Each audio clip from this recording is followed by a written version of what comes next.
Legendary journalist Seymour Hersh is known for big scoops and the occasional big mistake. Now he's trying to rewrite the history of Osama bin Laden's death, but not everyone is convinced. Everything you know about the Osama bin Laden raid is wrong. That's the gist of Seymour Hersh's new piece in the London Review of Books. Among other things, Hersh says the CIA didn't track bin Laden down, but found him thanks to a Pakistani tipster. Hersh also says Pakistan knew about the raid and let it happen, and that bin Laden wasn't buried at sea. The President of the United States did authorize the raid. The SEAL Team 6, our most elite unit, did do the raid. They did kill bin Laden. They went in and out without trouble. That is correct. Everything else is simply not right. As you'd expect, the White House says it's Hersh's account that's bogus. That story is riddled with inaccuracies and outright falsehoods. The media isn't sure what to think, especially since Hersh relies on one unnamed source.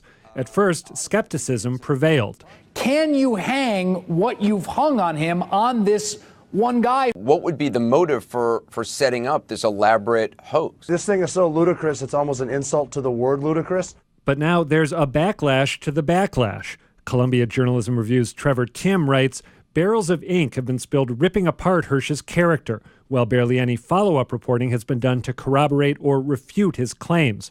NBC News did follow up with its own account of that Pakistani tipster, though the piece was later clarified. For his part, Hersh stands by his story. The notion that there's some major conspiracy I'm alleging is just sort of, that's over the top. There's no major conspiracy here. It's very easy to control news. But not so easy to rewrite history. So the piece that makes me inclined to take him seriously, in addition to his impressive body of work, is that Carlotta Gall, who covers this region for the New York Times, wrote a piece in which he said, on some crucial details, his reporting squares with my own reporting. So I have to say that I'm in the camp that thinks he's been dismissed a little too enthusiastically and a little too quickly. Well, one of the things that she brought up was the question of who gave the tip, right, about where bin Laden was and when he was in Abbottabad in that compound.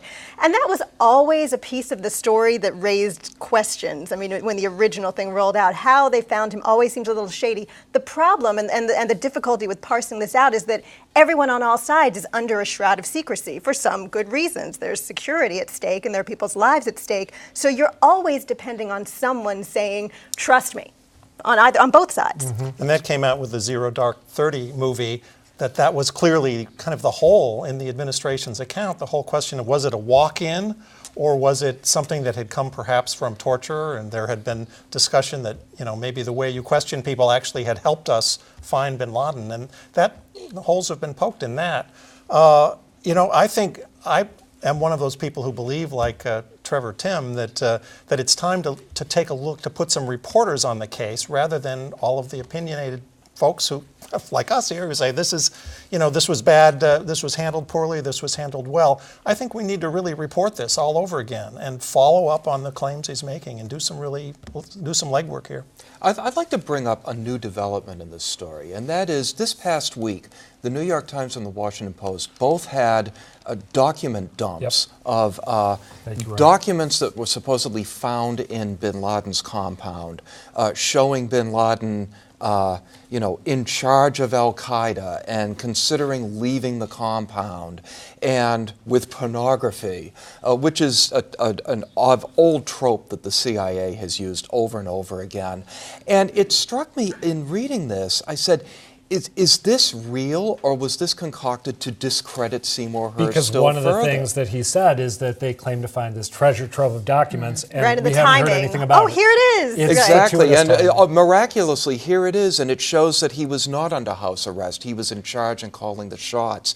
I don't know what to make of any of this, except that I do agree, let's not dismiss Seymour Hersh so quickly. He's got quite a track record. I'm really glad you mentioned that, too, because I thought that a lot of the coverage of this document dump, this revelation of a treasure trove of documents didn't connect it to the Hersh story and didn't say no, they didn't. No which mention. was odd. Yeah, Kelly, what do you think? Well, I think that for those reasons that you mentioned, and the fact that Seymour Hersh, because of his personality, has often rubbed a lot of people the wrong way. He is, by his own admission, he's cranky, but he's not cranky because he's 78 years old, which has been written about a lot. He's always been cranky, period.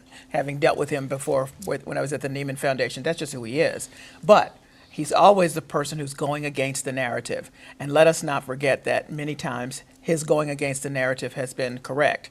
For me, the part of the story that I always wondered about, but what do I know about military, is how they were able to fly in without the Pakistani government knowing. I just thought, gee, that's really something.